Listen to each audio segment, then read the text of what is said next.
শ্রমিক মালিক গত রাতে সকাল 8টা থেকে বিকাল 5টা পর্যন্ত শ্রমিকরা কর্মরত ছিল। শ্রমিকরা কারখানায় কাজ করেছে। গত রাতে এই মালিক অবৈধভাবে এই কারখানায় শ্রমিকদের সাথে এবং ইউনিয়নের নেতৃবৃন্দর সাথে কোন রকম আলোচনা ছাড়া কারখানা অবৈধভাবে অন্যায়ভাবে বন্ধ ঘোষণা করেছে। আমরা তার প্রতিবাদ জানাই। সাথে সাথে বলতে চাই, আজকে বাংলাদেশে যে সরকার রয়েছেন, আমরা জানি এই সরকার ইতিমধ্যে উদ্যোগ নিয়েছে বিভিন্ন কারখানায় বন্ধ কারখানা চালু করার জন্য। আমরা এই মালিককে বলতে চাই, সে সেখানে নোটিশ দিয়েছে। ব্যাংকের কারণে গত 5 বার যাবৎ ব্যাংক নাকি টাকা দিচ্ছে না।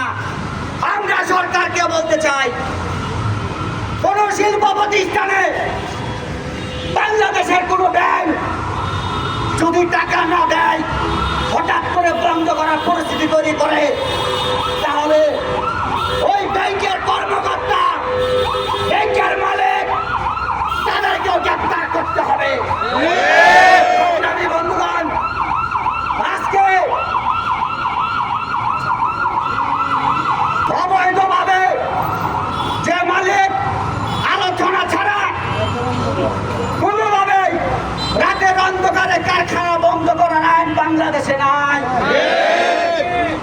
যেখানে সরকার, শ্রম মন্ত্রণালয় শ্রমিক ইউনিয়নের রেজিস্ট্রেশন নিয়েছে, সেঞ্চুরি পাড়ার শ্রমিক ইউনিয়ন, এটা একটি সরকারি প্রতিষ্ঠান। শ্রম মন্ত্রণালয় লাইসেন্স দিয়েছে, নাম্বার দিয়েছে। সেখানে এই ইউনিয়নের সাথে, শ্রমিকদের সাথে কোন রকম আলোচনা ছাড়া এই মালিক কারখানা বন্ধ করার দুঃসাহস কিভাবে দেখায়? আমরা বলতে চাই, আগামী 24 ঘন্টার মধ্যে এই কারখানার শ্রমিকদের কারখানা অবিলম্বে খুলে দিতে হবে। আইনগত নোটিশ প্রত্যাহার করতে হবে অবৈধ নোটিশ। আর না হয় শ্রমিকদের সময়ের অনুযায়ী আইনের সর্বোচ্চ ক্ষতিপূরণ শ্রমিকদের দিতে হবে। এই শ্রমিকরা বাংলাদেশের চালিকা শক্তি। এই গার্মেন্টস শ্রমিকদের শ্রমে গেলে বাংলাদেশের অর্থনীতি চালিকা করে। বাংলাদেশের 40 লক্ষ গার্মেন্টস শ্রমিক, তাদের শ্রমে গেলে বাংলাদেশে 82% বৈদেশিক মুদ্রা অর্জন হয়। এই শ্রমিকরা বাংলাদেশে মানবত জীবনযাপন করে। শ্রমিকদের বেতন ঠিক মতো দেওয়া হয় না। শ্রমিকদের আইনগত অধিকার নিয়ে টালবাহানা করা হয়। আমরা পরিষ্কার বলতে চাই, সরকারকে অবিলম্বে এই কারখানার শ্রমিকদের আইনগত পাওনা অথবা কারখানা খুলে দেওয়ার ব্যবস্থা করতে হবে। আমরা বিকেএমের সভাপতি মোহাম্মদ হাতেম সাহেব, আপনাকে বলতে চাই, আমরা দেখেছি নারায়ণগঞ্জে বিভিন্ন কারখানায় সব অসন্তোষ হয়েছে। আপনি সমাধান করেছেন, মালিককে ডেকে বসে সমাধান করেছেন। আমরা এই 24 ঘন্টার মধ্যে এটা সমাধান দেখতে চাই। আমরা বলতে চাই, আজকে যে ব্যাংকের কারণে মালিক শ্রমিকরা রাত দিন পরিশ্রম করে মাসের পর মাস, বছরের পর বছর সেখানে কাজ করেছে, শিপমেন্ট করেছে। এই শিপমেন্ট তো এই উৎপাদনে গেঞ্জি তৈরি করেছে, সেটা তো বাংলাদেশের বাজারে বিক্রি হয় নাই, সেটা ইন্টারন্যাশনাল মার্কেটে বিক্রি হয়েছে। ব্যাংকের মাধ্যমে, এলসির মাধ্যমে সেই টাকা ব্যাংকে জমা হয়েছে।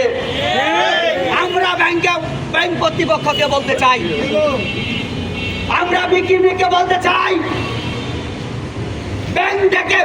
ব্যাংকে সহ বসে অবিলম্বে সমস্যা সমাধান করতে হবে। অন্যথায় প্রয়োজনে ব্যাংক বা টানবাজার যে শাখা সেখানে এই শ্রমিকরা মিছিল নিয়ে গিয়ে ঘেরাও করবে।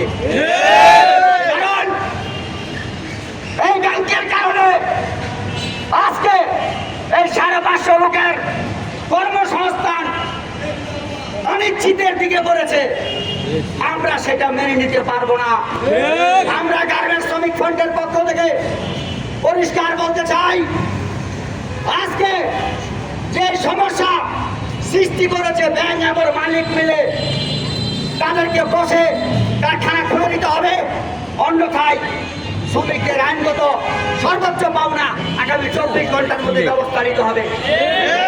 এখানে লেবার অফিস রয়েছে নারায়ণগঞ্জে, নারায়ণগঞ্জে ডিসি আছে, এসপি আছে, ইন্ডাস্ট্রিয়াল পুলিশ সুপার আছে। আমরা তাদেরকে বলতে চাই, আইন অনুযায়ী শ্রমিকদের মালিক যে নোটিশ দিয়েছে, আজকে সেই নোটিশ আমরা প্রত্যাখ্যান করছি। আপনারা উদ্যোগ নিয়ে অবিলম্বে কারখানা চালুর ব্যবস্থা